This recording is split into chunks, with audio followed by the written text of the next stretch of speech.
今日はこちらのティーマットご紹介いたします。サイズは横約32センチ、幅17センチになります。よろしければ参考にしてみてください。こんにちは、ことまむです。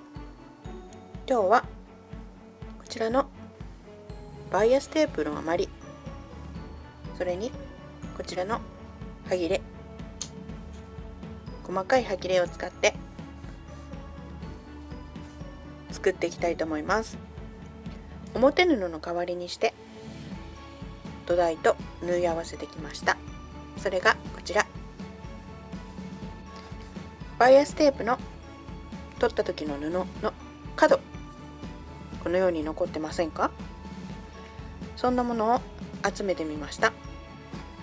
裏側も間違えて取ってしまった布のを土台代わりにして裏側に貼ってあります。こちらもう1枚はバイアステープをそのままこんな風につないでみました。ずれ止めとしていろんな色でジグザグミシンで縫ってきました。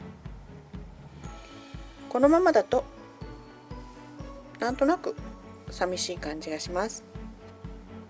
なのでこれにこの細かい端切れを使って飾っていきたいと思います。これにちょっとはぎれで遊んでみたいと思います。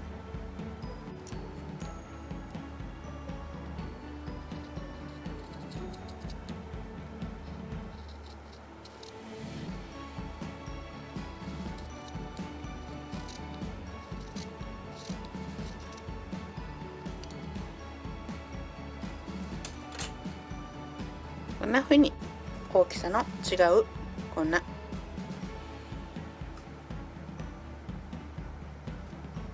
ハートも、周りはバイアステープを後でバイアステープでくるんでいくので1センチほど開けて置いていきます。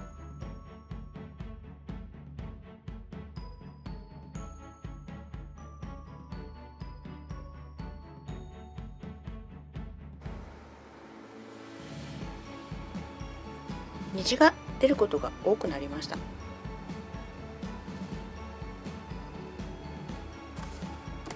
なので虹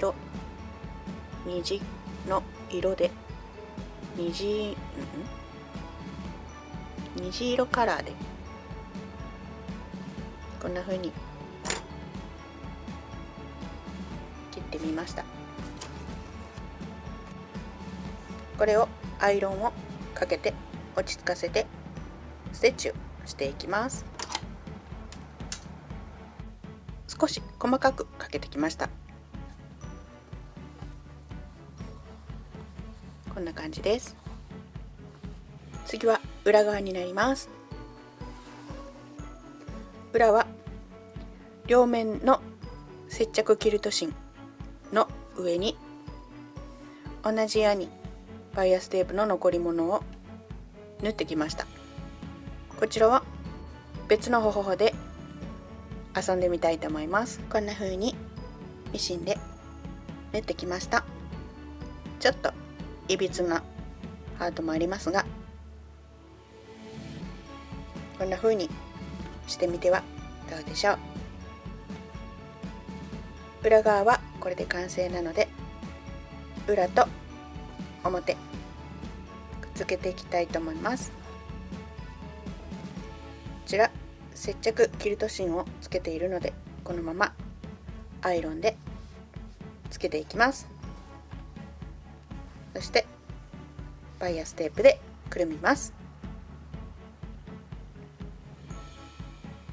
その前にもう1枚こちらを作っていきたいと思います。こちら表にするつもりでしたが、こちらを裏にしてこちらを表で作っていきたいと思います。こちらもジグザグミシンでほつれ止めしてきました。こちらも両面の接着キルト芯をつけています。先ほどのハートとは違う方法でつけていきたいと思います。こちらは接着芯の糊の方にこのようにお花を切ってのせていきます。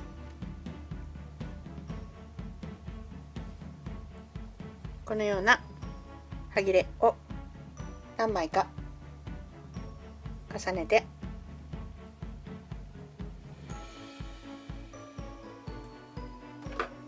切っていきます。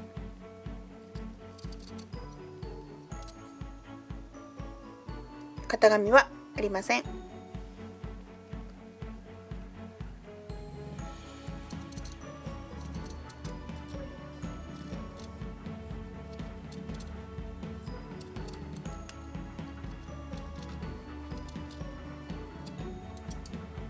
こんな感じに葉っぱを作っていきます。お花の花びらを作っていきます。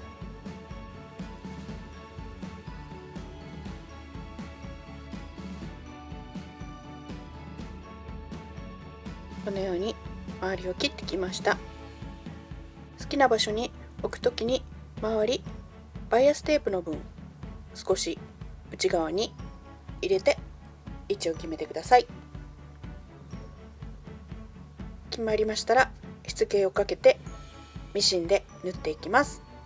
こちらも接着キルト芯アイロンで貼り付けてきました。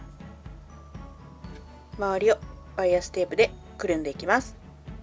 バイアステープも端切れで剥いで周りをバイアステープでくるんでいきました。バイアステープ2枚ともつけてきました。表も裏も使えるリバーシブルになっています。ちょっと落ち着いた感じを出したいときはこちら側、明るく元気な感じはこちら側になります。どちらも使えるリバーシブルの D マットです。以上で D マットの完成になります。ご視聴ありがとうございました。ことまむでした。